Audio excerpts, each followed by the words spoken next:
the meeting virtually.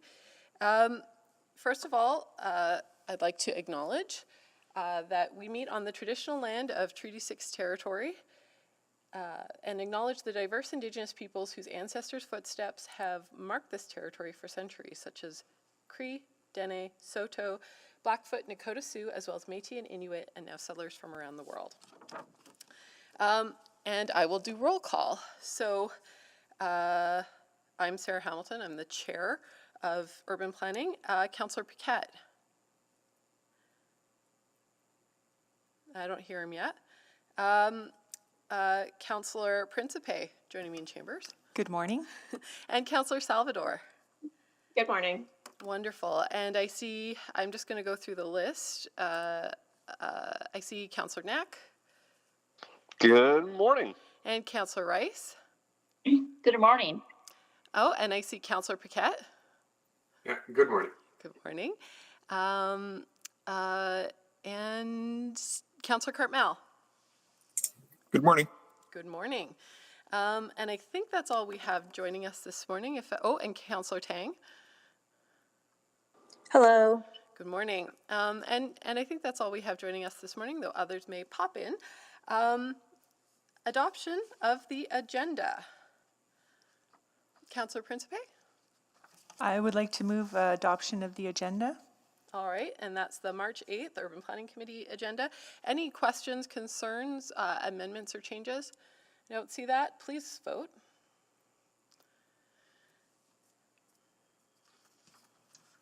We have all the votes. So please display. And that is carried. Approval of the minutes. Councillor Salvador. Yes, happy to move approval of the February 15th, 2022 Urban Planning Committee meeting minutes. Wonderful, thank you. And I'll see if there's any amendments, comments, questions, or changes. I'll just give it a minute because I always get annoyed when we go too quickly through speakers, and I'm not seeing anyone pop up. And so please vote. We have all the votes. Please display the vote. And that is carried.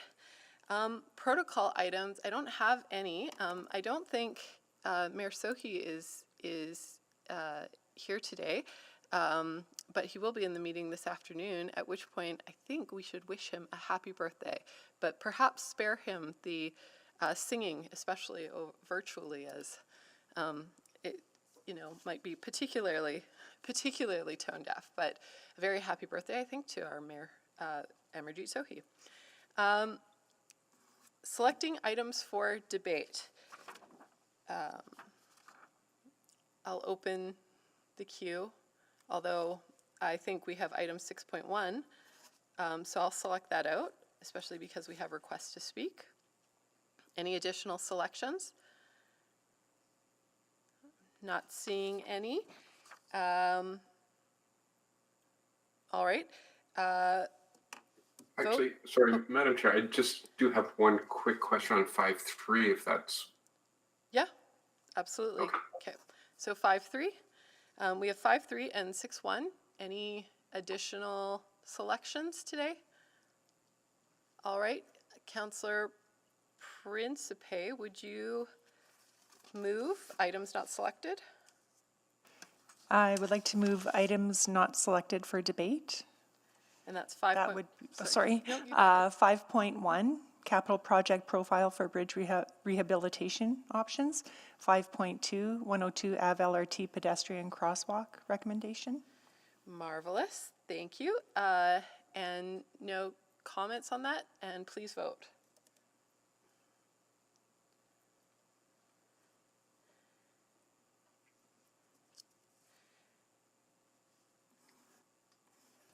We have all the votes. Please display.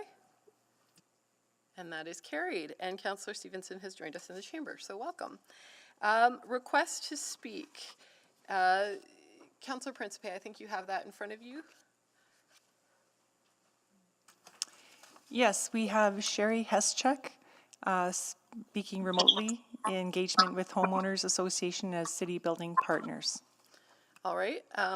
So you're moving that Urban Planning Committee hear from the following speakers? Yes, would Urban Planning Committee hear from the following speaker when appropriate? Yes, thank you very much. And I believe Ms. Heschuk is on the line, but we don't need you to speak yet. All right, I don't hear any additional speakers, so all in favor of hearing from our speakers, please vote.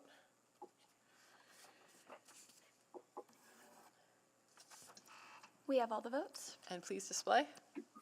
And that is carried. And requests for time specific, we have none. Counselor inquiries, I did not receive notice of any counselor inquiries for Urban Planning Committee today. We don't have reports to be dealt with at a different meeting, and we do have requests to reschedule reports, which takes us to item 5.3, which was Counselor Paquette's selection. So Counselor Paquette, I presume you have questions? Yes, thank you. So it's actually 5-3, if that's okay. Did I not say 5.3? You may have. I may have misheard. It's all right. Okay, go ahead on 5.3. Okay. Well, it's actually a very simple question. I see that it's been, the due date has been revised once again.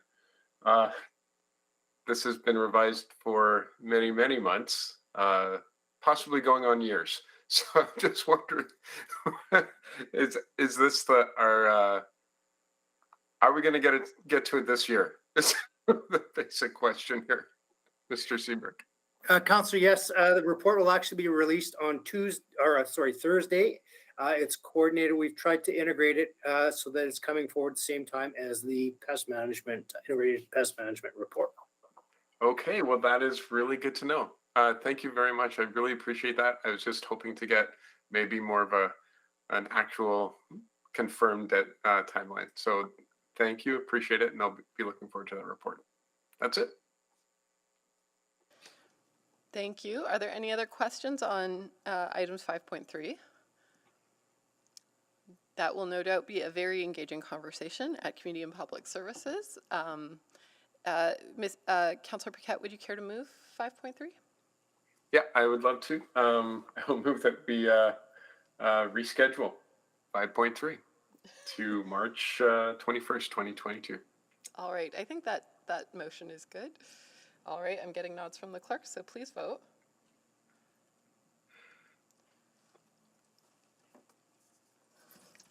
And just to clarify, this motion would be going up to council for approval before being scheduled to the March 21st, 2020 second Community and Public Services Committee. Yes. Okay, so that the motion, just to clarify for folks listening, that Urban Planning Committee recommend to City Council that the revised due date of March 21st go up to council for approval. Sorry, I think I may just repeated myself twice. So, all right, please vote. And we're And just to speak to it, I promise I will never, I will not ask the same questions in council. And Councillor Paquette, we're just missing your vote. I am a yes. Perfect, thank you. We have all the votes. Please display. Okay, that's carried 4-0. 4-0-0, I should say, which takes us to item 6.1. Now, this is an information report, which means that there's no standing recommendation, and I also see on the agenda that there's no presentation, but we do have a speaker, so Ms. McCabe or Mr. Robar, you may wish to make some introductory remarks. Councillor Hamilton, it's Roger Jevon here. I can maybe kick this off for us with some introductory remarks. Wonderful, thank you. I knew there was one person I was missing on this report. Thank you, Mr. Jevney. So with me are George Seabrook, the Deputy City Manager in City Operations, and Eddie Robar, the Acting Branch Manager of Parks and Roads, David Jones, the Branch Manager of Community Standards and Neighborhoods, and Matthew Bennett from Legal Services to help answer questions today. Homeowners associations are typically established by developers as a way to maintain or exceed certain architectural standards and or develop and maintain amenities and services on land that are above the city's base level for a specific area. At Executive Committee on November 10th, 2021, discussions focused on the supports that administration provides to homeowners associations and opportunities to partner. Questions centered around naturalization, around drainage ponds, and the lack of public awareness around land maintenance. Today, this follow-up report provides information on a new website that provides information on parkland use and permitting, answers to previous questions about maintenance agreements for enhanced services, and information on our naturalization 10-year plan. As well, there are avenues for residents to find out more information on what areas within the neighborhood are in city holdings, maintained by the Homeowners Association, or are still with the developer. So thank you, and we'd be pleased to answer any questions that you may have following the speaker. Wonderful, thank you. And we do have a speaker. So I'll just check in and see if Ms. Heschuk is on the line. Good morning. Wonderful. So before you start, I'll just I have some clarifying remarks. So administration may provide some opening remarks, which they have done. Members of the public who have registered to speak will be invited to make their presentations. Speakers may be heard in panels. We only have one today, so it's less of an issue. The clerk will run the official timer in council chamber, and the timer lights on the podium will turn green for the first 4 minutes, yellow when there's one remaining, and flash red when the 5 minutes are up. And I believe we do have a digital clock, which we are using as well to telegraph to the speakers how much time they have left. So, but if you're participating virtually, of course, you may wish to use a timer of your own. When everyone has had a chance to present, members of council may ask questions of you or other panel members. For this reason, please remain in the meeting until all questions have been asked of your panel. And if you're participating virtually, please remember to mute your microphone when you are not speaking. 2 years into the pandemic, and I still forget on occasion. If you're experiencing any technical difficulties, please reach out to the office of the city clerk. And we don't have any speakers here in person, though we do have members of council, so it's worth reminding that in the event of an emergency, please follow the clerk's directions to evacuate. City staff will direct you to your muster point. And we have had to use that before, so it's worth reminding, a little safety reminder. All right, Ms. Heschuk, you have 5 minutes, and the timer is up, so the time is yours. Thank you, Councillor, and happy birthday to Mayor Sohi. I am communicating and hopefully participating in this conversation just to get an idea of the system that would provide some consideration for how we live in our cities and our urban quality of life. And I guess while we are grappling with a serious challenge of climate change. So the details and any evidence that the delegation from the administration has provided, which seems to include a web page, and I would appreciate that link eventually. But my questions really are to understand what it is the report will be referring to in their naturalization, and again, what the city planners and landscape architects will be doing to develop a campaign that would engage the public, and that would be happening this spring.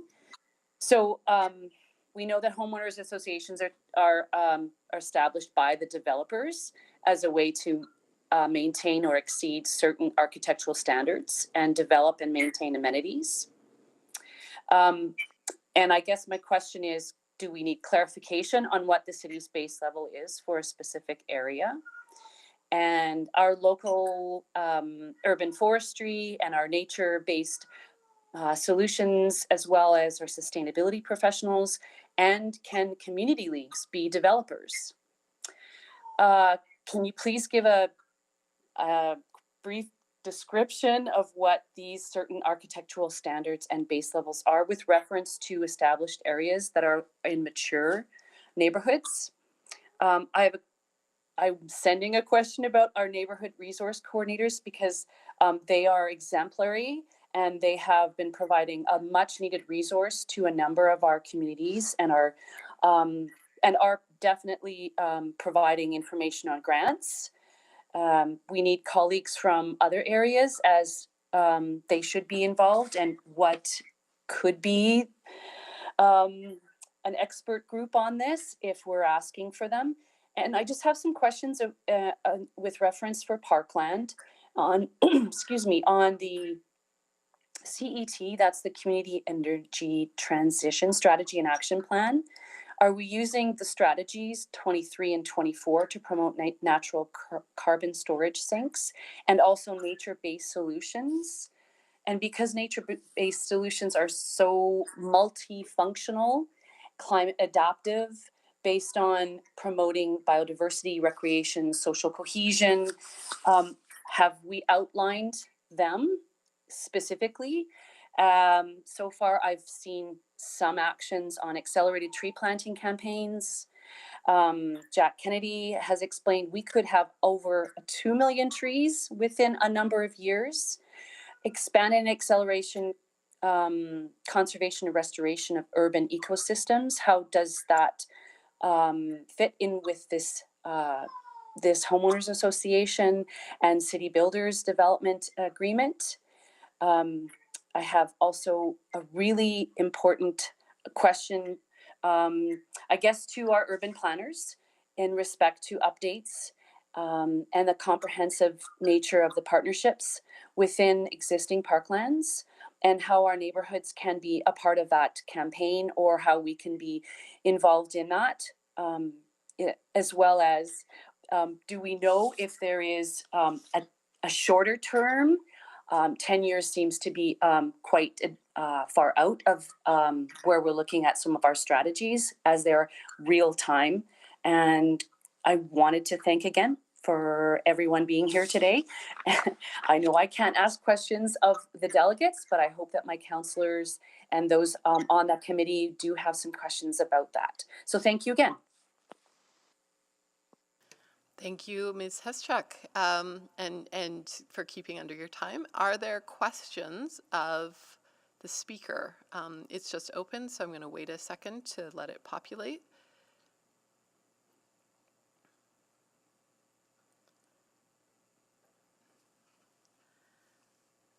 Councillor Salvador. Thank you, Madam Chair, and thank you so much, Ms. Heschuk, for taking the time to speak with us today. I can definitely ask some of those questions of administration, but just looking for a little bit of clarity as well. So, in relation to the report in front of us today, specifically around homeowner associations, is your it sounds like there's some concern around the naturalization piece in particular and some of the urban parkland. I'm just trying to get, I guess, a bit of a better understanding around that relationship between those concerns and specifically homeowner associations. If you could elaborate a little bit on that. Are you asking me? Yes, please go ahead. Oh, okay. I did not understand that. Could you repeat that, please? Sure. Yeah. So in your presentation, you spoke a little bit about, concerns around, or the importance rather of naturalization, parkland, as well as making sure that our strategies around that are in line with our energy transition strategy. But of course, today's report is specifically around homeowners associations. So I'm just trying to understand. Is there a specific concern that you have around naturalization, parkland, open spaces, and homeowner associations? Yeah, I feel that there's not an impact that has been provided at this time. I think it's required when a policy is likely to lead to significant economic, environmental, or social impacts. So I really feel that that's required. The agreement is something that I don't have at my fingertips. So I'm not in a homeowners association. I live in a mature neighborhood. So most of us are not able to coordinate homeowners agreements when we physically live in our own houses. So as far as developing partnerships, we're basically at an impasse because we're not involved in any agreements with any city building partners at this point in time. So mature neighborhoods, are lacking in that respect. We don't have a tool, nor do we have understanding of what that looks like. So if the success of the interventions that you're asking for in our parklands, which have far-reaching effects, would they actually involve an impact assessment? Okay. Well, I appreciate that answer. And yeah, I can ask some further questions of administration, but I'm hearing that you're looking for sort of that certainty that when those types of agreements between, developer homeowner associations are being made, that there's those principles of sustainability embedded in them. Is that accurate? Yes, Okay. that is accurate. Thank you. Okay, thanks so much. And those are your questions, Councillor Salvador? Yes, thank you. Marvelous. So I just had one question to clarify with the speaker.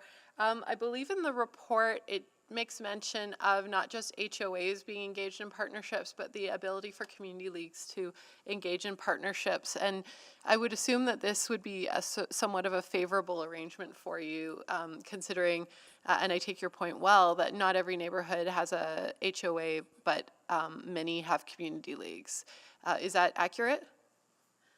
Yes, thank you. I think that many of our mature neighborhoods have unique aspects, and the nature capital is distributed over a number of unique components. So just take, for example, we have legacy grants that are going in for a number of our neighborhoods, and how is that going to affect the developers who want to start to develop within the core of the city? So how do we plan for our legacy as well as our nature capital when we know that land can be distributed and can be basically sold without any reference really to what are the needs assessments that we have made as a community in our basically within our neighborhoods. So what are the supports? Are we connecting on those aspects? So yes, if HOA has to work with a community league, we're wondering how that would look. That's basically my question. Well, sorry to clarify. I mean, one of homeowners associations are the top line of this report. I think it's fundamental, and I might be mistaken in my understanding, but it's about how essentially communities, or I'll say the societies established within communities, can maintain their own parkland, or I'll say have a standard sort of enhanced levels of service for their own residents, whether it's an HOA performing the work or the community league. So I think part of this is about parkland and naturalization, but I also see an opportunity for enhanced levels of service as it relates perhaps to snow removal. Do you think that would be amenable to people in mature neighborhoods to be able to sort of establish their own enhanced standards for community maintenance? That's exactly where I was hoping to go to, because I think when we're supporting those cost-effective measures, we're looking at whether or not there are other maintenance programs. For example, we have a boulevard that has very mature trees, maybe unlike some of the other communities. So our boulevard trees would be maintained by urban forestry and a water maintenance program. So are we keeping those practices as if they are maintained, but is there something that would require them to be enhanced if we are undergoing a climate crisis? So for example, the trees that were just planted in our parkland in our area, is that the responsibility of the city, or is it the responsibility of any of the new developing or developments that come into play within our community? So do we adjust for any simultaneous maintenance? I guess with the snow removal, does it have to be enhanced in some of these areas that require it? So that's a really good question. I hope that maybe the delegation can answer that question. Wonderful, thank you. I don't have any further questions, but I'll look to other members of the committee or council who are attending today to see if they have anything that they'd like clarification on or would like to add. I see Councillor Rice on the board. Councillor Rice.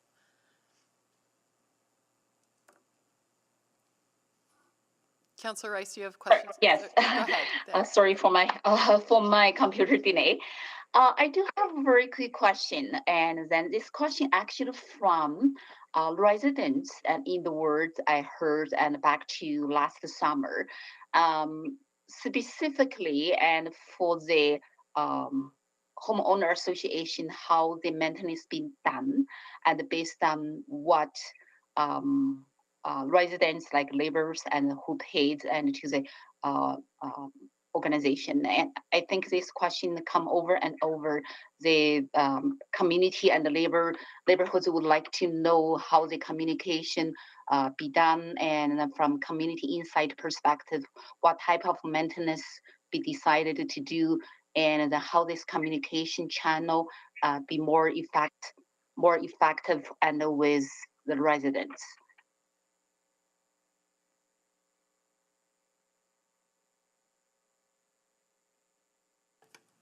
Sorry, I'm still not sure. Is that an answer I need to answer? I believe that was a question to you, Ms. Heschuk. I'm really sorry. I'm very confused. Okay. Okay. So,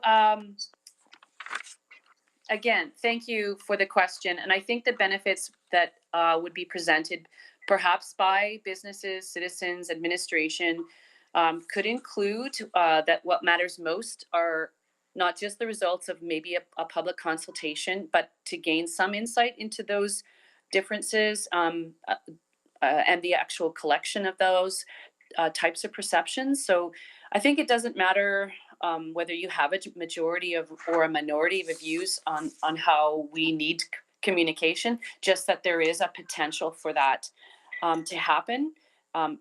I would love to see, obviously, information, and I would like to see evidence so that we can identify if there is a challenge or a problem. And then I guess because I come from a nature-based solutions background, I'm hoping that those pieces or those missing pieces would be sort of causal for us to look at the plan.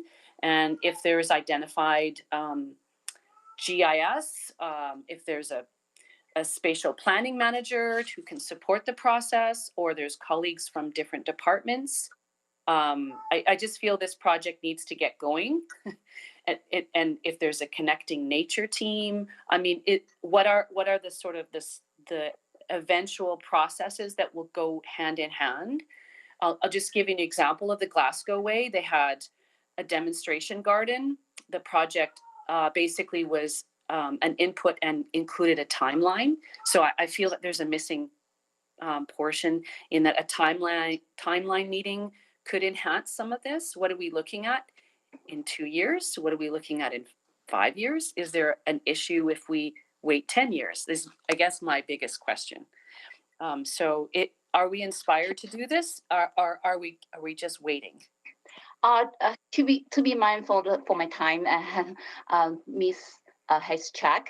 And so my question actually is related to the community and the neighborhoods engagement, how they communicate, how the communication happened between homeowner association and the residents, and to communicate how we determine the maintenance requires. And then you mentioned the few cents there, and because the voice I heard and from residents is about the maintenance is not done as they expected. And is there any like regular meetings? Is there any regular communication channels and between homeowner association and residents and regarding the maintenance progress? So that is my question. I don't have an answer because I am not part of an HOA. So I'm sorry, I can't answer that. Okay, so I will ask this question back to administration when it's turn. Thank you. Thank you. And that, I think, is our questions of the speaker. So thank you, Ms. Heschuk, for joining us today.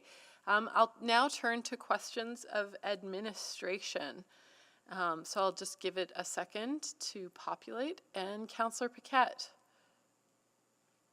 Okay, I didn't select the item, so I can't recall who did. If they want to go first, I'm happy to defer. I selected it, but Oh, okay. Sorry, Councillor. Yeah. Or Madam Chair. Okay, so yeah, I'm not sure who I'm directing my questions to in administration, but we've sort of talked about this idea for a number of years, sort of, not as an official thing, and this is received for information. But the speaker did, has sort of raised the question, which I've had, and that is, how do we ensure equity in this process, and how do we ensure that everything aligns with city policy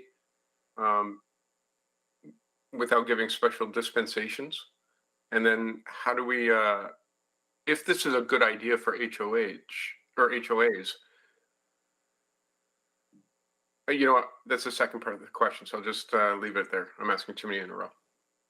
Go ahead. So Councillor Paquette, Ms. McCabe will take a first cut at it. Perhaps Mr. Jevney would like to add after. HOAs are intended to provide enhanced level of service in neighborhoods. They are required to follow city policy and perhaps they'll increase the level of service associated with city policy in many areas. So are they, I think you asked, are they equitable? I think they're equitable in that they're meeting city standards and they're an enhanced level of service beyond the city standard. Yeah. So I think this is not something that we actually talk about a lot in public, and I think that now that we are, the problem here is that a lot of people are going to be looking at it and being like, "Oh, okay, so basically, if you have an HOA, if your community has more money, you're going to get better amenities than I will. I don't have an HOA, and there's no way for me to get one, so I'm not like that. That will be the question that residents will have now that we're having this conversation. So how do we address that?" Councillor, Roger Jevney here. We are able to partner or enter into maintenance agreements with community leagues. We do with sport groups around enhanced levels of maintenance on some sports fields. And we do have other programs for individuals to get involved in parks maintenance, our Partners in Parks program. So there are other venues for neighborhoods that don't have homeowners association to also be involved in some enhanced maintenance activities. Okay, and that cost would be covered by the city? No, if it's an enhanced level of service, then those neighborhoods would also be responsible for those increased costs. Okay, so okay, yeah. So and if not, then we would maintain it to the city's base level of service. And this becomes a little bit challenging when you're talking about communities that maybe the demographics are such that there is not a lot of extra money in the community league to do this, even if they wanted to. Yeah. Yeah, and That's then correct. That's correct. In those cases, then we would maintain it to the city standard.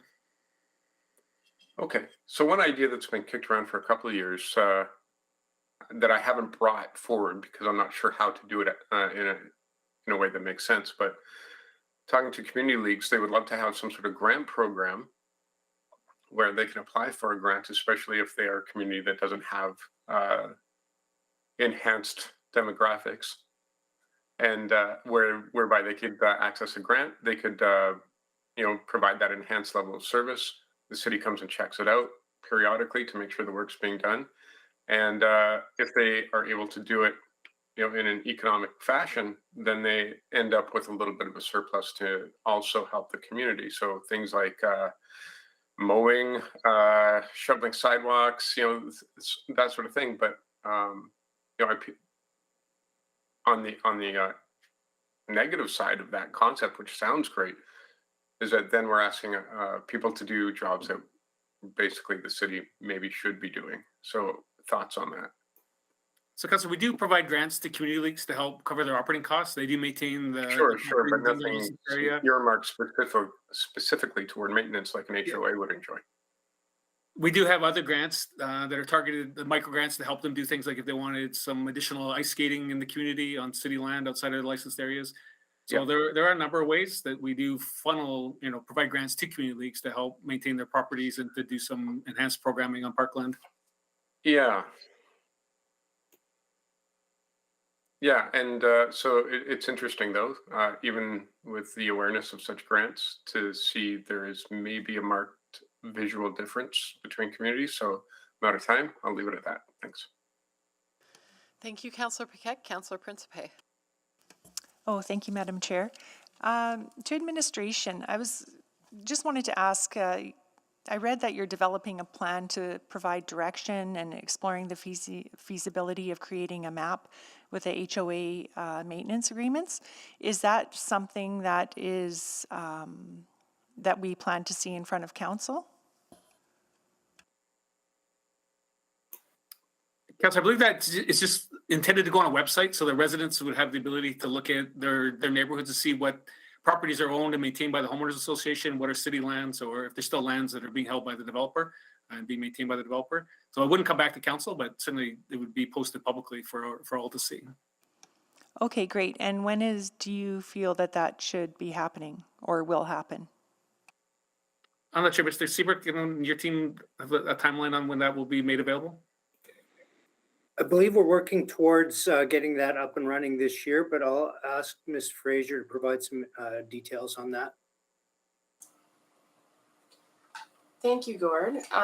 There are two maps that we have been talking about the potential of developing. One is related to maintenance agreements, not just for HOAs, but for other organizations across the city. And so currently we're working on a database of those maintenance agreements. And after the database is created, we're hoping that by the end of 2022 or into 2023, we could have a map up. There are a lot of historical maintenance agreements across the city, and due to organizational changes, it's taking time to gather those into one place. So that's work we're currently focusing on now. And then the second piece was the map of where homeowners associations exist. And I think that we would have to work together as a corporation, talk to our partners in development services about that, as our area focuses on maintenance agreements. But the homeowners associations are currently formed by developers, and so the city doesn't have all of that information at this time, but it's something we're working towards getting. Okay, great. And now I know that the HOA, they're trying to beautify the area, but also is it about pest control, mosquito control? I would think that that's maybe a very timely manner too, if they want to, if they're maintaining the landscaping because of pest control or mosquito control. I guess my question is, are they able to go ahead and do that if it's simply for pest control or mosquito control, able to do landscaping, or are there regulations against that? Thank you for that question, Councillor Principe. Currently in our maintenance agreements with homeowners associations or other organizations, there are options for not pest control, but weed control. And so option for mechanical weed control, for example, weeding shrub beds, ornamental flower beds, and potentially even weeding in naturalized areas if that's of interest to the group. One restriction based on our cosmetic herbicide ban in the city is that organizations external to the city of Edmonton are not currently permitted to spray herbicides on public land, and that the city has to provide that service. There are no parts in the maintenance agreements related to mosquito control. That's a service that's provided by the city. Okay, those are my questions. Thank you. Thank you, Councillor Principe. Councillor Salvador. Thank you, Madam Chair. So I'm again just looking for that clarity. Councillor Paquette sort of got to it, but recognizing, my ward, for example, no homeowners associations. It's purely mature neighborhoods. My reading of this report was really tailored to specifically homeowners associations, but I'm now understanding that is, I guess, a broader reading. In community leagues, do they have basically the same opportunity? Is there are there differences there? I'm just seeking clarity. Councillor, I would say they have the same opportunities on the public land. They wouldn't necessarily own the same kind of assets that a homeowners association may own, that they would be responsible for directly. The difference is they would need to, as Councillor Paquette pointed out, have a source of funds where the homeowners association has the levy from each of the properties that they are required to pay. Right. Okay. Yeah, and that gets back to that inequity piece. Okay. Then I would also be wondering. I read in the report that, of course, when it comes to things like naturalization, there still has to be alignment with city policy. And just going back to our speaker's question around ensuring that we are in alignment with our energy transition goals around those nature-based solutions, carbon sinks. That's embedded in this work already. Is that correct? They're required to, when a HOA is set up, they are required to follow all existing city policy. And the reason why I answer it that way is because perhaps not all, we know at this point that not all of our city policy is fully aligned to our energy transition strategy. It's very bold. We're still working through that. But as we bring new policy forward to council for approval, then any HOA in the future will absolutely align to that. Okay. Okay, so as that policy evolves, that would be applicable to existing HOAs though, correct? No, we wouldn't go back. Okay. Nothing's retroactive. Okay, interesting. All right, and then one more question. One of the lines in the report here, it talks about, getting feedback and input from homeowners associations around how and where naturalization will occur. I'm trying to understand how much autonomy do the homeowners associations have over those types of decisions? When we're talking about naturalization on public land, I would say that the homeowners associations would be engaged like other groups in the city, community leagues, other nonprofits, residents in general. And so their feedback would be taken into account as part of our public engagement plan for the naturalization plan, like any other group. Okay, so it would be part of a broader engagement strategy. Okay, great. Yes. Okay, I think I'm good for now, and I'll yield the rest of my time. Thank you very much. Thank you, Councillor Salvador. I did have some questions, which is just pulling from, so first of all, to clarify, I think sort of how this conversation started is because HOAs, unlike community leagues, have a mechanism by which to compel everyone in the HOA to pay into it, correct? That's correct. Yeah, and they do have legal mechanisms by which to enforce that payment. So they have essentially a steady stream of income to do, and it's within their mandate to do things like maintenance in the community. Correct? That's correct. Okay. And there's legislation that falls under the Companies Act, I believe, and the jurisdiction of Service Alberta. Perhaps someone from law can give a better answer to that. Good morning. It's Matthew Bennett here from Legal Services. Yeah, homeowners associations are typically a not-for-profit corporation. So they're incorporated under the Business Corporations Act or the Companies Act in Alberta. Wonderful. So as a comparison, one of the challenges for community leagues is, in terms of this enhanced level of service, is that they cannot compel payment into the community league, unlike HOAs, correct? I can feel that one too. Yes, an HOA typically has an encumbrance registered against every parcel within the community or every residential parcel. And so that secures their right to get their payments each year from every resident within the community. Marvelous. So thank you for that. One of the things that came up in I'm just going back to my notes here. One of the things that I noted, and I think where this report came from in terms of its origination, in the report you mentioned ornamental areas versus naturalized areas, and them both sort of existing around stormwater ponds.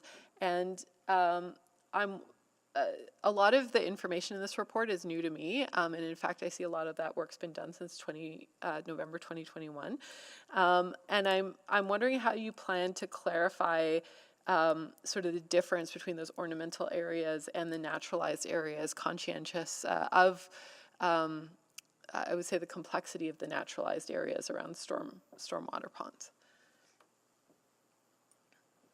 Thank you for that question, Councillor Hamilton. I can respond. We do have a map that's on the naturalization website, edmonton.ca/naturalization, that does show where existing past naturalized sites as well as work that's being done in the current year are posted. So people can go to that website and see which areas are naturalized versus which are maintained as a more I guess, manicured landscape, ornamental or manicured. The other thing that we're working on is that we are working on a map with 311, where when they receive calls from citizens, they can see what areas are mowed turf versus naturalized areas, or which are maintained shrub beds. And so that will also help with answering people's questions. And we have a communications campaign called Parkland Care, where we're sharing information about different services provided. Landscaping service is provided in parks and open spaces, and what all of those different service levels are. Thank you, Ms. Fraser. One of the things that came up, I think, from the speaker, and that we'll probably hear more about, that we refer in this report a lot to what happens in the spring and summer and fall, but winter is sort of the heavy season for us. Do you think there's an opportunity for these enhanced levels of service to cover things like snow removal on common sidewalks or around sort of community trails? Multi-use trails, I should say. I believe in the past we have received requests for maintenance agreements for higher levels of snow removal in different types of scenarios. I can't speak to all of the different examples. And I believe we have had some maintenance agreements in the past with organizations that did want to provide a higher level of service in certain areas. I wouldn't call it a program or anything at this point, but when requests come in, we can address them on a case-by-case basis. Great, thank you. One last question. As I look through this report, I see that there's a lot of work underway, and so I'm disinclined to sort of proceed with further action, but I'm wondering how, because this sort of snuck up on us, how we're going to sort of maintain accountability for or a line of sight in terms of how these relationships are evolving and how the program is evolving.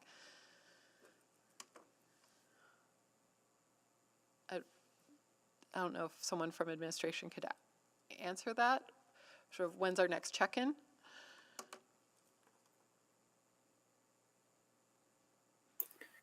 Councillor, we don't have a planned check-in. I think we, as we roll out the additional information for homeowners and HOAs on the website, as we formalize and enter into more of the maintenance agreements, we will need to do some kind of check-in and, with those agreements to ensure that they're being adhered to, that the work is being done to our standards, it's not exceeding what's been agreed to in the agreements in some cases.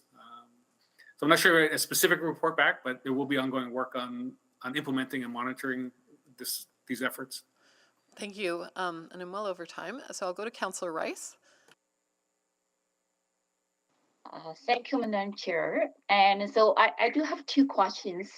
The first one is, and how this maintenance agreement address the confusion and from residents in the neighborhoods. And specifically in my ward, there are many new neighborhoods and there are many HOAs. And so what I heard is that it's a confusion and for the services and which level services or which area services provided by city and which level services provided by HOAs, and sometimes and then our residents received some like tickets and for something like that in the neighborhood, and how this agreement could address that. So can you give me more information and to communicate back to the neighborhoods? Yes, I think a tool that will help communication around maintenance agreements and the process with getting one in place can be found on the new website, edmonton.ca/parklanduse, which has been recently launched and has information not just about maintenance agreements, but parkland permitting, vendor permits, other types of agreements, and also links to existing programs where community can get involved in helping to maintain park spaces or get involved in programs that do so. With relation to people being unsure about where a homeowners or owners association or another organization or the city might be maintaining, I think for the base level of service provision that can be found on our website, edmonton.ca/parkcare, and with our communications plan that we're rolling out again this year, like we did last year about service levels on parkland. And we're going to integrate into that communications plan some information about maintenance agreements. And then I think that future map that was mentioned earlier will also help with that as well, because I think a lot of people appreciate a visualization of who's maintaining what, and we don't currently have that, but it's something that we'll work on. in terms of that, I do understand why the question come from so many neighbors.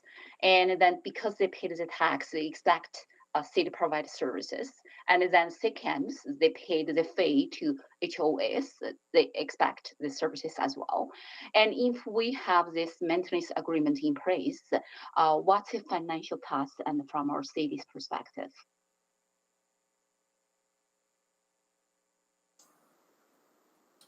Sorry, could you please repeat the last part of your question? Is it related to the financial impact from the city's perspective? Yes, and if we have this maintenance agreement in place, and I can say the great intention behind, and also the great work is underway. What is the cost and for the city to implement this process, and specifically based on the factor and our residents paid, first of all, the tax and to expect services. Second, they paid the fees to HOS to expect the services as well. And then, so the third level is about what is city's cost for this program. With regards to maintenance agreements, we're using current staffing to coordinate the maintenance agreement process. Our services provided, our base services provided on parks and open spaces are funded by tax levy, and they're based on council approved service levels.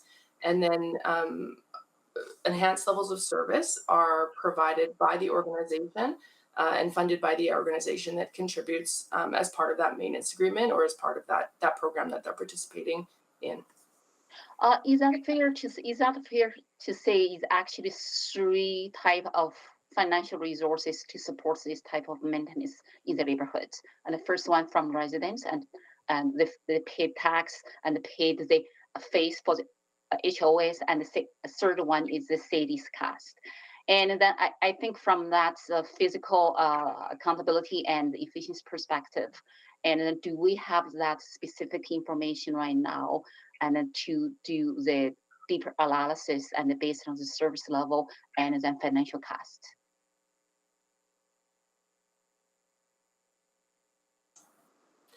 We would have information based on our service levels of what those are costing based on approved budget. With regard to the individual agreements that are put in place, they all differ quite a bit. We currently have, let's see, we have in 2021, we had 25 maintenance agreements. So it's not huge at this point. And so far in 2022, we have a request for 8. So we don't currently have the cost or value associated with those agreements to present now, but if that was information that was requested, we could always provide that.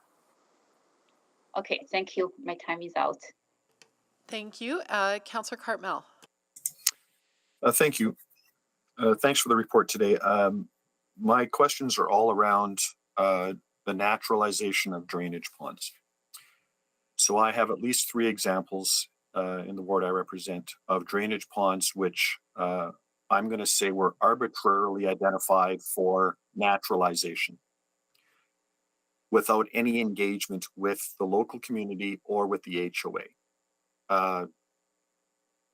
Is that a fair, first of all, a fair assumption that that is what actually occurred? You may not know exactly the drainage ponds, but theoretically, is that reasonable to presume that effectively ponds were identified for naturalization without any real notice to anybody? In 2021, related to an initiative associated with addressing some budgetary pressures related to the pandemic, as well as aligning with our landscape standards for the city for landscape design and construction, there was naturalization of stormwater management ponds across the city that did begin. There was a communications plan associated with that, as well as some notice that was provided with signage on the site. But you are correct, there was no public engagement as part of that process. So in at least 2 of the 3 situations I'm talking about, the HOA had a maintenance agreement. And I will say that these were ornamental lawn areas that are not old,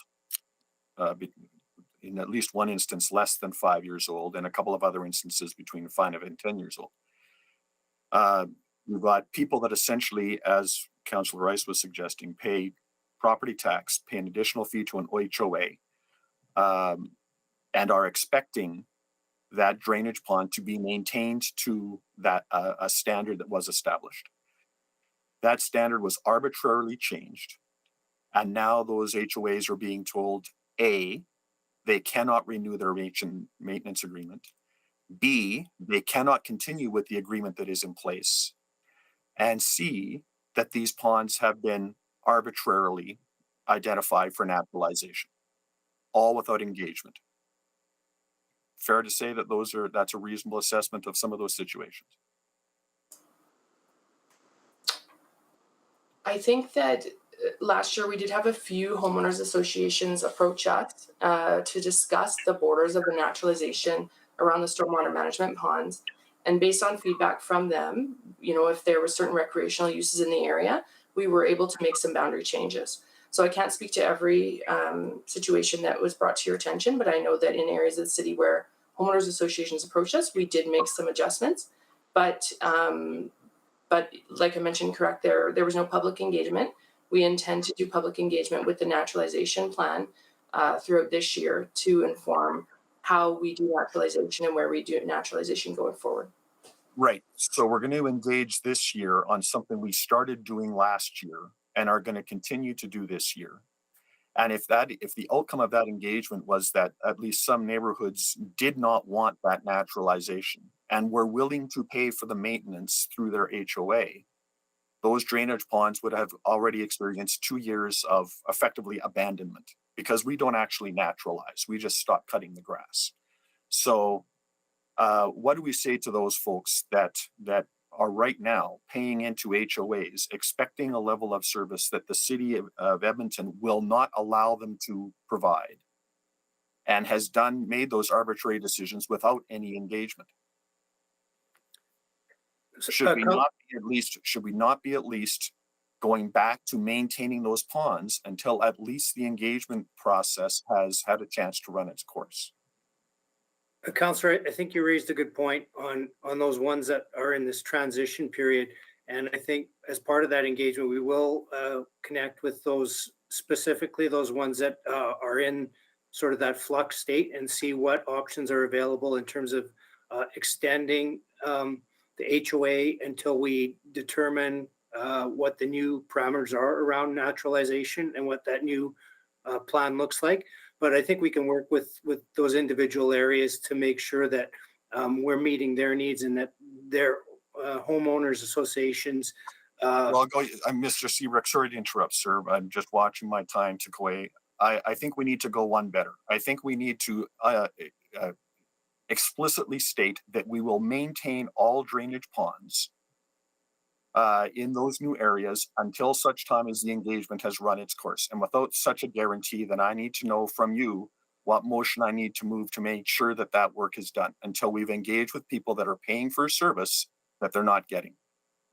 I'll come back for a second round, I guess. Thank you, Councillor Cartmel. Councillor Stevenson. Yes, thanks very much. I just have a few technicalities. So when the maintenance is contracted out, does the city still do the baseline, or they're not at all involved in the maintenance that's happening in terms of city crews and city staff being out there? Thank you, Councilor Phil, with infrastructure operations. The city maintains the baseline of maintenance across all of those assets. Any additional services above and beyond are separate, but the baseline is maintained by the city. Is still done by the city. Okay. And then for those external contracts, are there any requirements on living wage or other employment policies that the city has? Do we have any oversight in terms of the contracts for those private services?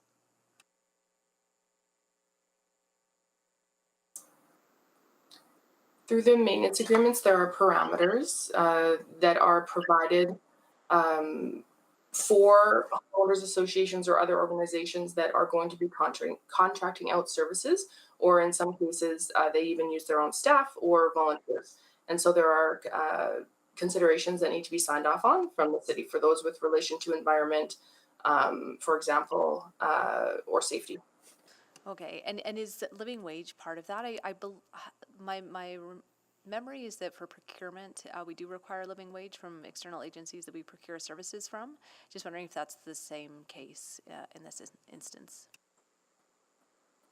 Counselor, we would have to take that away and just check, because that living wage and procurement applies to agreements that are with directly with the city, but because this is with a third party, it may or may not. So we would need to take that away and get back to you with an answer on that. Great, thank you. That would be helpful. I think having some consistency there, just if it is on city property, just to have clarity and consistency there. I just want to follow up, Ms. McCabe, I think that you said that our new policies don't apply retroactively. I guess I normally understand, not applying things retroactively, but that does seem to sort of limit the ability to evolve our operational standards in our parks. I was wondering if you could just speak a little bit more to that. There's already an existing legal agreement in place. It's very hard for us to go back and change that agreement. It's not impossible if that was the will of council. When we bring major policy updates, these are the types of debates that are had in the council chambers about whether it should just apply going forward or whether it should apply retroactively. I can't think of one off the top of my head right now that's applied retroactively because of just the amount of administrative burden that would cause, but it's not impossible. Going forward, if that was the will of council for us to apply things retroactively, it would just be administratively challenging. Well, and that makes me wonder what the form of those contracts are. Are they in perpetuity? When are they renewed? Because I believe if it was, if they were being renewed every year, that would be an opportunity to change those operational standards. I think they're set in place through the servicing agreement process, through the creation of the corporations, through the legislation. I don't think they are reviewed on an ongoing basis, but please, somebody, if I am wrong, correct me. Okay, no, that's interesting context, just in terms of thinking about what we may want to have in place for those new ones coming forward, and whether or not we do want to retroactively apply for certain ones. I have another line of questioning that I'll get started on now, but may have to come around for a second round. I was just wondering around liability in public spaces. So just wondering, who holds the liability for mismanaged, mismaintained infrastructure? So if an injury were to occur, for example, due to something not being maintained, how do we figure out who's liable for that?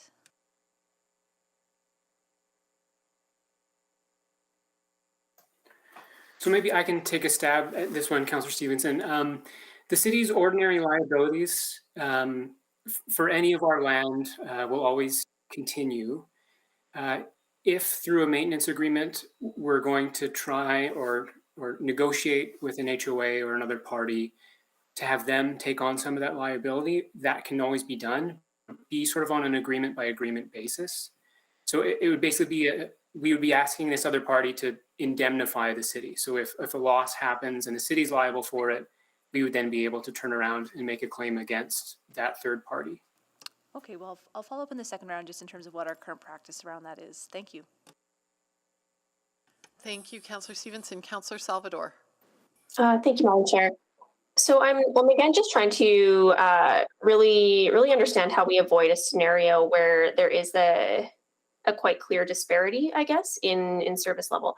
And I can understand the landscaping side of things, but when we start to talk about the clearing of snow and maintaining our mobility network, I guess I just worry that as a city, we might decide that we want a certain level of service, and then people's ability to pay essentially is dictating that quality of accessibility and mobility in our neighborhood. So yeah, my question is just how do we avoid that type of scenario where there is that clear disparity?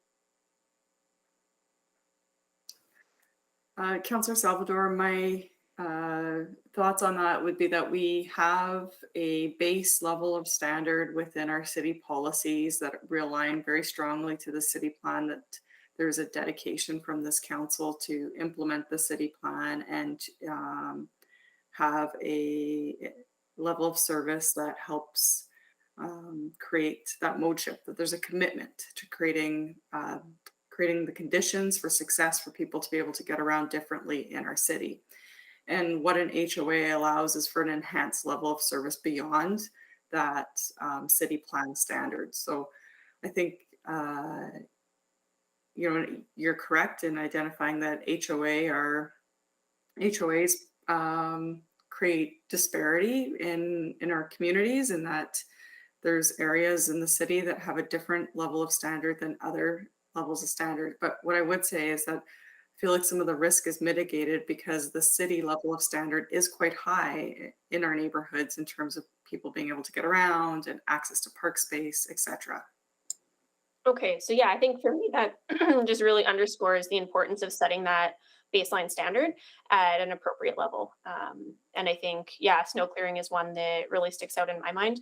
And I'm looking forward to that eventual conversation in April. Okay, thanks so much. And I'm reminded we're on 3-minute round twos now, so it's going to get a little bit snappier. Councillor Paquette. Oh, thank you. That's okay. I'll just ask for a third round. So, just to clarify, because Councillor Cartmel brought up something that kind of raised my eyebrows. When we do naturalization, is it just we just stop mowing grass? Is that the approach? Councillor, there are two different types of naturalization. There's passive and intentional. Ones where we do let areas go into naturalized areas, and then others that we actually build from scratch with a naturalized plan. And perhaps Ms. Fraser can provide a little more context on the specifics. Thank you, Gord. Yes, naturalization is an intentional phased approach to convert a manicured landscape to a more natural state. And so even with the one type of naturalization that Mr. Seabrook mentioned, the more passive type, we actually are still doing work in those areas. So we stop mowing the grass and we do weed control as well as monitoring for legislated weeds. And then in areas that are suitable for planting, we go on with trees, shrubs, and sometimes even wildflowers. Okay, so there's some maintenance.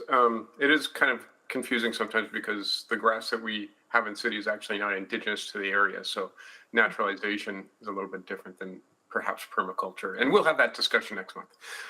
Okay, so the next question, I'm just wondering, okay, so we heard that community leagues can apply for grants and maybe that evens out the sort of potential disparity, but everyone can apply for those grants, right? Every community league, regardless of whether they're in an HOA area or not. Yeah? That's correct. Yeah, so I mean, there goes that evening out, I suppose. But and who's more likely to have time and the ability to fill out those grants is a whole other question. So the other thing that I would ask though is HOAs, do they ever develop like sort of infrastructure like parks or benches, things like that as well?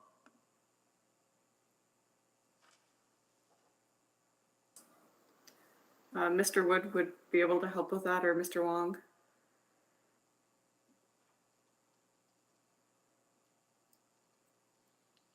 Yes, benches are considered base level improvement.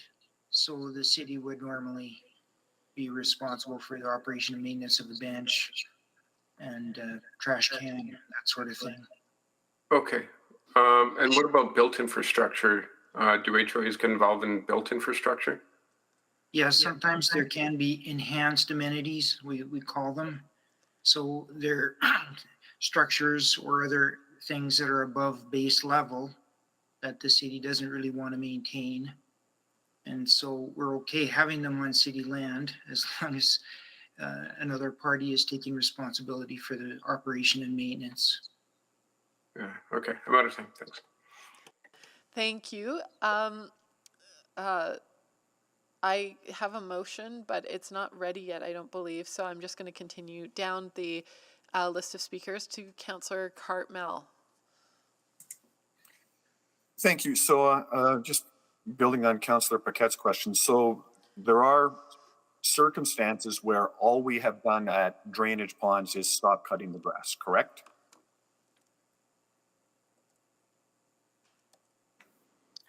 Councillor, that's correct. At some, we've just limited the turf maintenance primarily.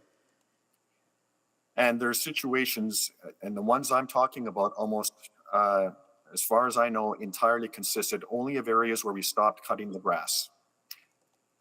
There's been virtually no weed control. There's been no water control in terms of what is growing on the surface of the water. There's been rodent concerns because now we've got much longer grass and weed beds, right up to people's back fences. So, and we've done all of this without any engagement. Correct? So, Councillor, yes, as Ms. Fraser included or responded earlier, that we did limited engagement last year. That's correct. So I think it is, and we've heard about what people's expectations are by whatever means, that they are paying for things that either the city is not doing or that they expect their HOA would do, but their HOA is not only they're not doing it because the city won't let them. So what do we do and to get to enable people to understand what our goals are through engagement in the interim?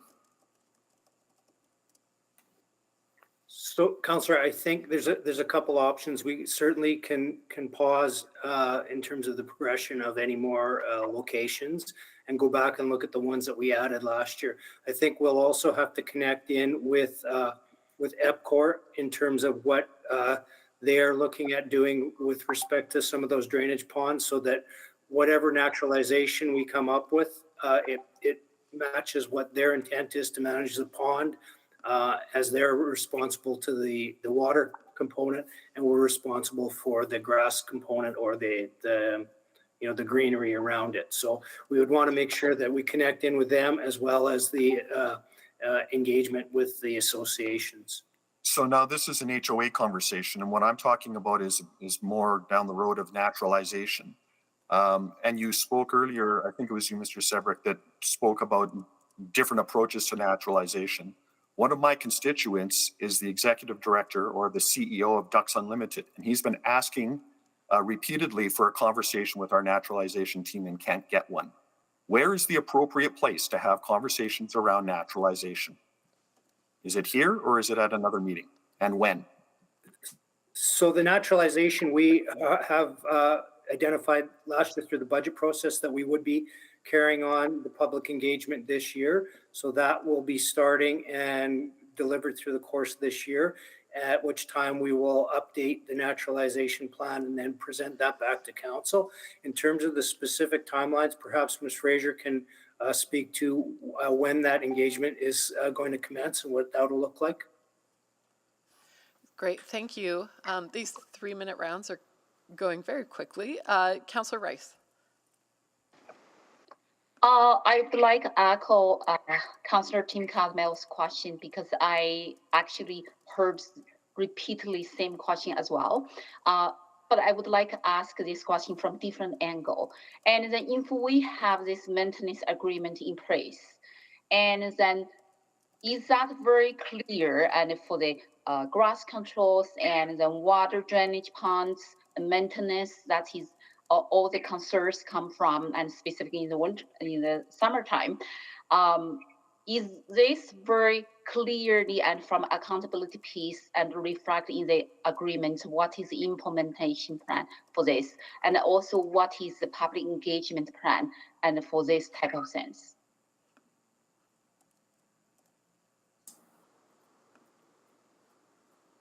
If the question is focused on the naturalization engagement plan, we are working on a 10-year naturalization plan, also in line with a capital planning project called Greener as We Grow, which will inform areas for naturalization, park and boulevard tree planting, as well as turf conversion over the next 2 budget cycles and even longer.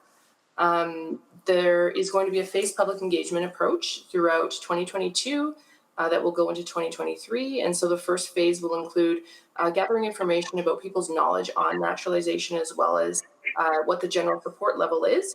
And then the second phases will include actual maps on a district planning level for the 15 planning districts in the city, as well as collecting feedback in some of those areas where we're hearing more questions or concerns about naturalization, and that will happen later in 2022. So engagement is scheduled to start in around Q2 and go into Q4, with reporting back in Q1 2023. Thank you for that. And I would like to repeat my question one more time. And I'm not focused on naturalization, and I just want to make sure, and from city perspective, how we can make sure all this maintenance and be done. And so I'm not going to the detail. I just want to say from the report, and is there any way and any strategy in place, and we can make sure those waste control and grass cutting and also drainage ponds and maintenance and be done properly. And then instead of we heard the complaint and over. So that is my question. I know we have plan, and what's the implementation? Councillor Rice, are you asking with respect to HOAs? So perhaps so is part of the city's maintenance agreement with HOAs, or is this city specific community program to do this? So I believe the accountability mechanism for HOAs is a legal mechanism, and perhaps Mr. Bennett could speak to that. Well, I mean, it's going to vary case by case. If the maintenance agreement is saying that the HOA will pay the city and the city will perform the enhanced maintenance, then the city has oversight over the work it's doing to provide that enhanced maintenance. If the maintenance agreement is instead that the HOA is going to hire a third party to do that enhanced maintenance, then the agreement is really focused on the city is obligated to do our base maintenance, and then they're giving permission for the HOA to hire someone to do the enhanced maintenance. So I don't know that it would necessarily be a breach of that contract if the HOA failed to do their enhanced maintenance. All right. If that's helpful. Thank you. This is a little bit tricky. I'm going to put a motion on the floor, understanding there's a subsequent that's also being worked on right now. But I'm going to move that administration provide a report on the implementation of items identified in the March 8th, 2022 City Operations Report, CS 00619 Rev, engagement with Homeowners Association as city building partners, and update how city standards are applied in the HOA.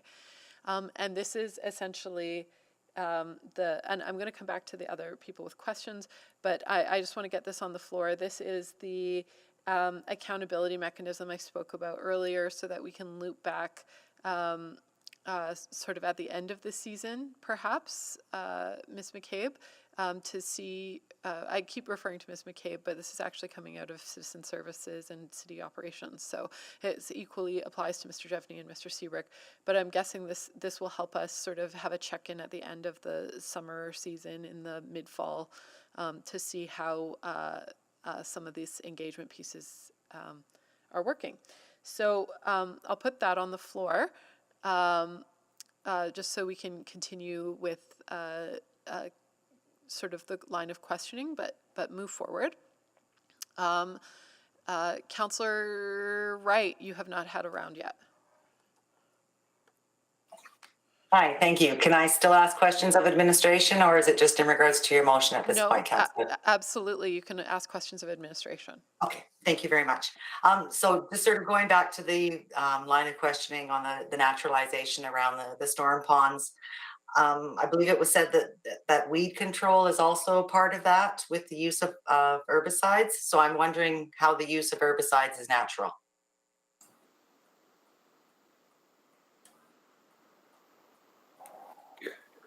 So Counselor, there's weed control that's done both mechanically and with herbicides.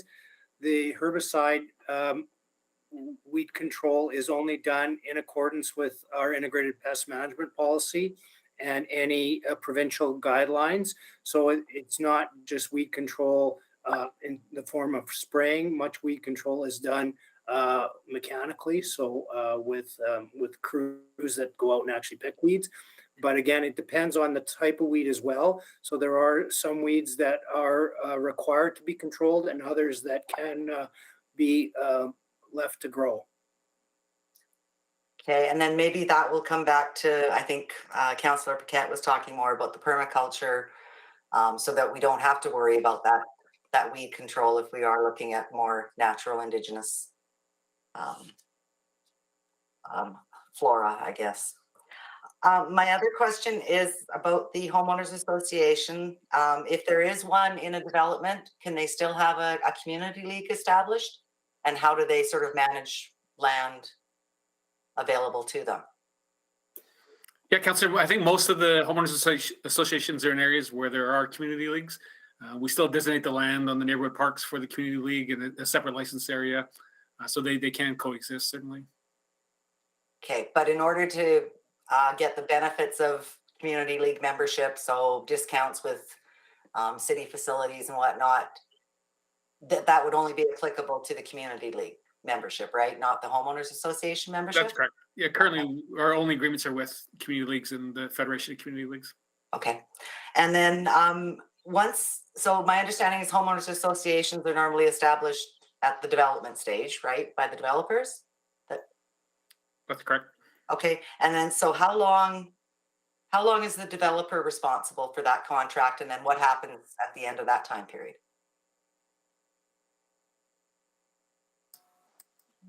I can speak to that. It's typically the developer that enters into the maintenance agreement with the city. And at whatever time they deem appropriate after they've created the HOA, they would typically assign that agreement to the HOA. And so, but they don't even have to do that. It's conceivable that they could retain those obligations and remain a party to that maintenance agreement. But it's more common that they would want to assign those obligations to another party, being the HOA that they will have created. And is there sort of a standard or normal time period or average time period that they turn that over to the HOA? Okay, when they construct an enhanced amenity on city land, they have to get a construction completion certificate. And so prior to getting the construction completion certificate, they have to have entered into the maintenance agreement. And so that provides some timing as far as the establishment of the maintenance agreement in the first place, but there are no guidelines on when or if they would assign that to another party, being the homeowners association. And to be honest, I mean, it typically happens, but it's usually a few years before it actually happens. And we're not aware of when they're creating homeowners association. We're not a party to that process at all. And so my expectation is that they would want to do that early on, because it's easy to put something on title, an encumbrance on title, when they're the landowner. And when they start selling those properties to builders, then it's harder to get something registered on title. But usually there's no urgency to assigning the maintenance agreement to the homeowners association, and I would say it typically could be 3, 4, 5 years. But there's no standards as far as no what if they can, when they can. Okay, all right, thank you very much. Thank you. And we do have, just as a note, I'm talking to the clerks right now, we need to clarify some of our language in the motion, because I think it's really clear to us in this discussion what items have been identified, but we need to sort of make it a little bit clearer to members of the public, so I'll have a bit of a adjustment coming forward. But in the meantime, I'm going to go to still on second round.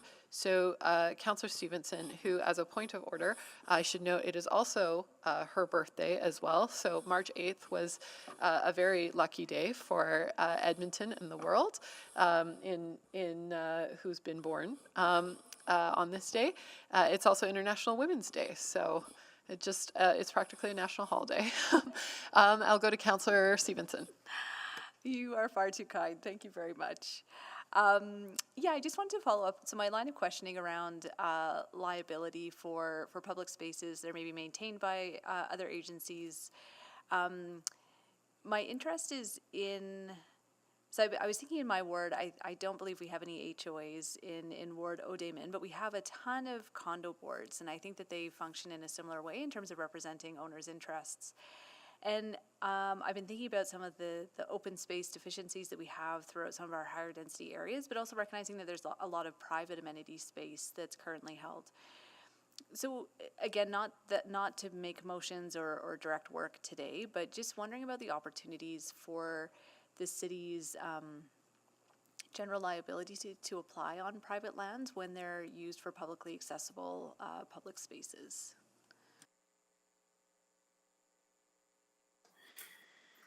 So if you're talking about our source of liability under the Municipal Government Act, that's generally what makes us liable for city-owned land. It's not exactly limited to ownership. There's other, direction, control, and management, but that's not an absolute black and white analysis. So if the city starts to take really, really direct control over private land, there's a chance that we might become liable for what happens on there. But in that sort of case, we'd almost certainly also have an agreement allowing the city to take that control, and that agreement would portion out who's liable for what. Okay, so there'd be nothing restricting that, and that's that, because I actually think it's the opposite. I think that to open up some of these spaces, we would want to sort of indemnify the private property owners so that they could provide that space for public use without the risk of incurring liability from that higher public use. And we certainly could do so. There's nothing preventing the city from granting that sort of an indemnity if we're coming onto the land to use it. Okay. And then again, going back to the HOA agreements, again, do we know what the common practice is in terms of liability when external groups are providing maintenance on city-owned property? And maybe that can just wrap into some of the items identified potentially of reporting back on. Just want to ensure we have clarity around what risks we're potentially assuming by having third parties providing maintenance on city-owned property. Maintenance or enhanced amenities on our properties. Great. Well, I think I'll wrap it up there, but really appreciate the conversations today. Thank you. Thank you, Councillor Stevenson. And Councillor Paquette on the third round. Thank you, Madam Chair. Just a quick question, and because I really don't know, it wasn't in this report. Do HOAs, do they ever build playground spaces or install playground type equipment?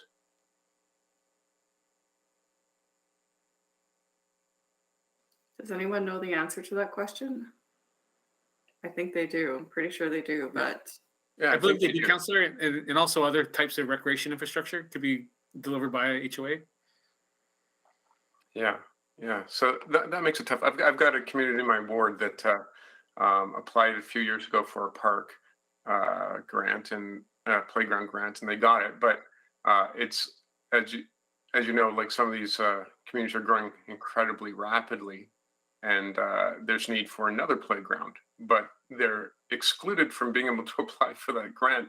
I think it's a 10-year gap, and that really leaves those communities and families in a really tough position. So I'm just kind of spitballing here because it just occurred to me during the conversation. Is there a way, would it require a motion for administration to take a look at maybe shortening that 10-year gap? Councillor, I believe the 10 years is in the Neighborhood Park Development Program, and we are looking at changes to that program and sort of what the base level of service is. So things like the basic playgrounds would be put in at the time that the park's developed. So the onus wouldn't be on the community league. Yeah, because it's had the option to pay. Oh, sorry, go ahead. Yeah. Yeah, because if the community had the option to pay a little bit extra, they don't have an HOA. They might do this instead of trying to fundraise. It would have just already been baked into the fees, and they would have had this. And so there is a question of equity here. And so I'm wondering, how fast can we get this? How far is it going? Do you need a motion for this, or is this something you're going to bring forward? But the work's underway now to look at the neighborhood park development program and the changes to it to make it more equitable. Because the same problem was happening in that program. Communities who could raise the funds were able to access the matching grants. So we are making some changes to ensure that base level is delivered more equitably across the city. Yeah. So when can we expect that? I'm not sure if there's anyone on the call that have. The work is concluding. I think it's coming to the executive leadership team this week or next week for some final approvals and reviews. Okay. And then council will see it at some point, I'm guessing. Mr. Scott, you clicked on. Do you have some more information on that? Yeah, actually, we've just gone through a review of the presentation for it, and I do believe it is going to ELT very shortly here. So, Roger, you are right in that it should be completed by ELT, and once it's completed by ELT, I would imagine it'll come to council there, Councillor Paquette. Yeah. Okay. Great. Because that fits into the city plan goals for green spaces, as well as this whole other conversation about naturalization that we will have fits into the city plan for climate goals. Okay, so I'm out of time. Thank you, Madam Chair. Those are all my questions. Thank you. So that takes us to the end of this. Like I said, that there's a sort of restated motion in the works, and I'm going to look intensely at the city clerk to see if that is specific enough that I can proceed. I am just finding out for you. Just give me 30 seconds and I will let you know. All right. It's nice to be back in chamber so that you can make intense eye contact with everyone in the room. It's also a great time to awkwardly sing happy birthday. It especially works when people are joining us digitally, virtually, so that we can't synchronize. But I'll let you kick it off, Councillor Paquette. I think I'll do everyone a favor and pass on that. Councillor Paquette's a big fan of musicals. I don't know if anyone knew that. That's a true story. Yeah.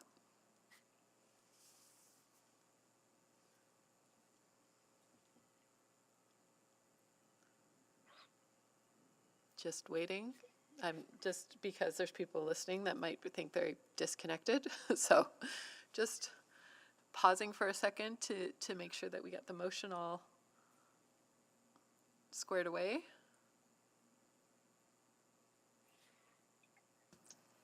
So I've just sent you updated wording in the chat. And Great. That should be good Okay, to go. perfect. Okay, so I'll restate the motion. Do I need to withdraw the previous one? Or we're casual here, okay. That administration provide a status on the implementation of public engagement, public communications, agreements in place and other items identified in the March 8th, 2022 City Operations Report, CS 00619 Rev, engagement with homeowners associations as city building partners, and include in the report how city standards are applied in the HOA. And this does not have to go back to council because it is, I think, within the purview of what administration can tell us. But I think this encapsulates what our discussion was today and gives us that accountability mechanism so we can loop back around at the end of the season and find out how things have gone and what work was followed up on. So that's not a substantial change from the motion as it was stated before, but I'll leave it open in case there are questions or concerns. In the meantime, when is this report due, Ms. Norton?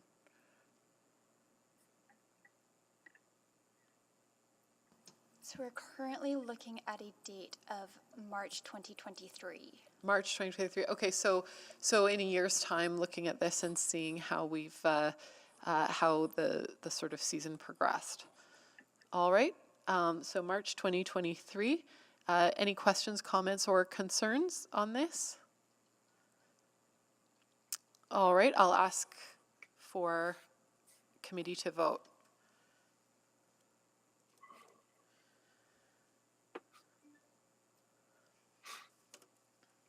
We have all the votes. Thank you. Please display.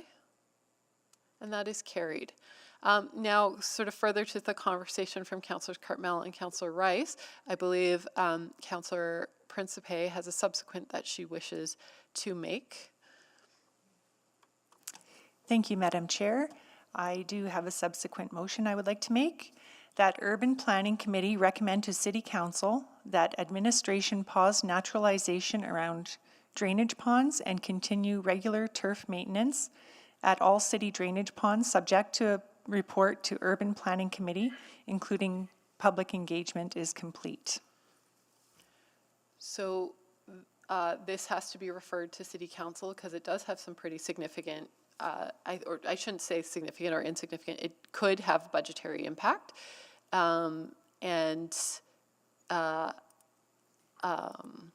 So we'll just display that motion so that members online can see it. And Councillor Paquette. Yeah, thank you, Madam Chair. I agree with you. This should absolutely go to council. I'm just wondering to the mover if maybe this motion would be more in order when we actually have the conversation about naturalization and alternative means of maintenance. And that'll be April 22nd. And, it doesn't change the intent of the motion. It actually is, the motion would still occur before the growing season begins. And it seems that it would be more informative at that point. Thoughts? I believe that maybe I would still like to continue with this motion, the subsequent motion. I do agree that it will be still prior to the growing season, but maybe this is just the planning season. Okay, well, just in terms of order, I guess. I support the question. I think it's more appropriate when we actually have the conversation. I think it's tied more as a subsequent there. So I don't think I'll be supporting this today, but if it comes forward at the appropriate time, I will absolutely support this motion. Thank you, Councillor Paquette. Councillor Cartmel. Thank you. Appreciating Councillor Paquette's concerns.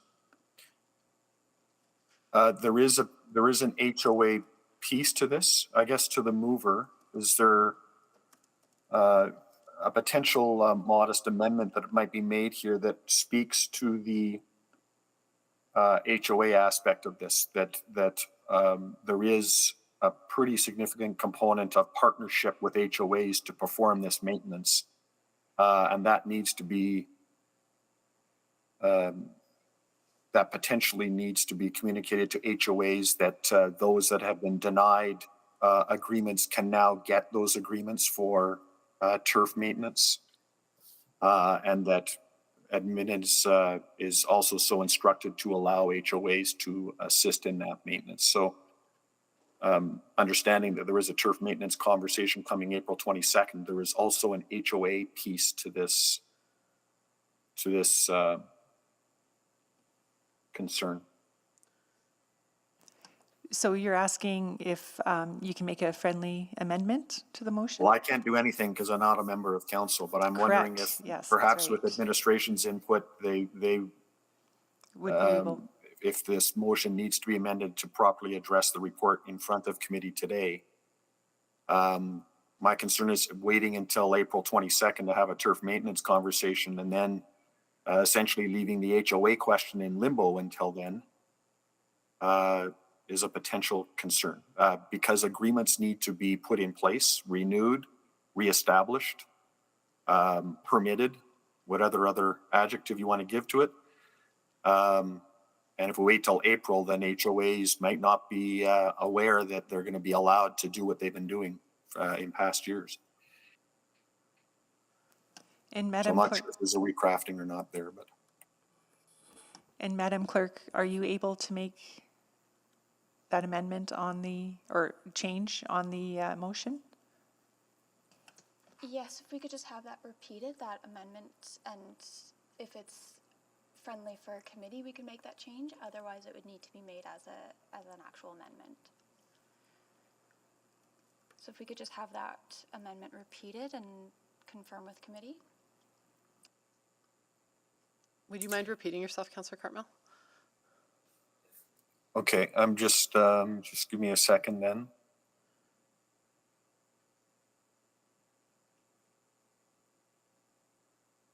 I suppose I would, as an amendment, then I would add at the end of this motion, and that administration communicate with HOAs that have been performing turf maintenance in the past to explore renewal of those maintenance agreements.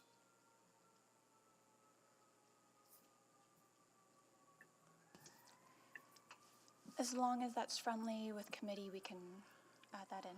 That's friendly to me, but I'm looking at, I have Councillor Paquette and Councillor Salvador on my screen, so if we could get a nod or a shake, a thumbs up or thumbs down, if that's friendly. I'm a little concerned this motion is putting the cart before the horse because we haven't had the conversation around turf maintenance, and if we're pausing additional naturalization turf conversion, we don't have the information in front of us on this issue to make an informed vote for this motion. That's my concern. Well, I guess if it's still my time, my concern is that we have HOAs out there that have not been properly engaged. And the goal here is to reestablish prior circumstances until we actually have a naturalization conversation, actually have a policy conversation, actually change that policy maybe, and then inform HOAs of a change in policy. The cart before the horse is that this has all been done arbitrarily without any input or engagement. And that should be corrected, in my view. Yeah, Madam Chair, I wouldn't argue with that, but I think that waiting a few weeks until we actually have the proper conversation in front of us might be more appropriate. I'm going to pause okay, so I'm going to pause here. There's a couple courses of action we can take. I think Councillor Principe has put forward the motion on behalf of Councillor Cartmel and the conversation with Councillor Rice. So there's a number of things that could happen here. If I pause the conversation, it's that the motion could be amended. It can go up to council. It could be debated at council, but it could also be referred back to CPSC for that naturalization conversation at that time. But it does, I think it would sort of initiate, I'm going to say, it creates a little bit of goosebumps, if you will, that people are aware that this is being discussed and we're coming back to that question. So that's one of the things. It goes up, it comes down, it would have to go back up to council at that time, but then it essentially puts a pin in this as being important. The second thing that could happen now is that this motion get made as a subsequent or as a notice of motion, and it can go up to council, and then at that time, and we can continue to work on the wording, and then at council, it can be decided whether or not we wish to deal with it there, or the mayor wishes to deal with it there, or it gets referred back to community and public services. I'm first of all going to look to the mover and see what she would prefer. Option one, to work this through, or option two as a notice? I think we maybe make it a notice to go to in front of council. All right, and that gives us a little bit of time to work on that.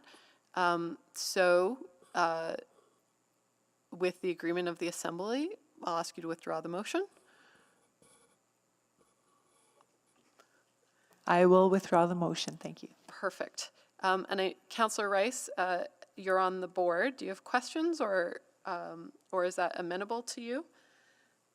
I just want to emphasize, and even though, and thank you for providing the motions and for mover to withdraw this motion, but I still want to say how important this motion and for our neighborhoods, and specifically the time is close to the summer, and then if something has been done in the past, doesn't achieve the outcomes our residents expected, and why we push further and to do something repeatedly as a past.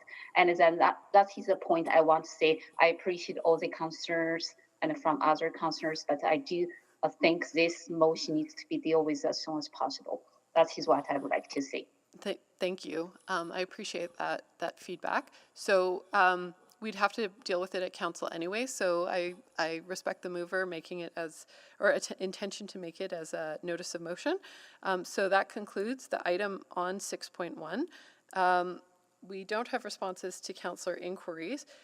We don't have motions pending. We don't have private reports. So then I'll go back to Councillor Principe to give notice. I would like to give notice of motion. Would you like me to repeat the motion again? Yeah. Yes. For posterity. Let's do that.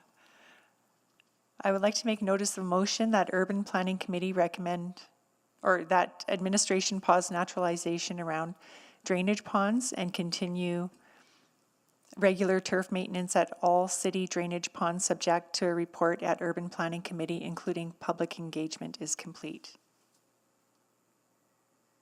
Thank you. And that notice has been given. It will be dealt with at council next week with some input from other members and some revised wording. All right, so are there any other notices of motion or motions without customary notice? I hear none. We're adjourned.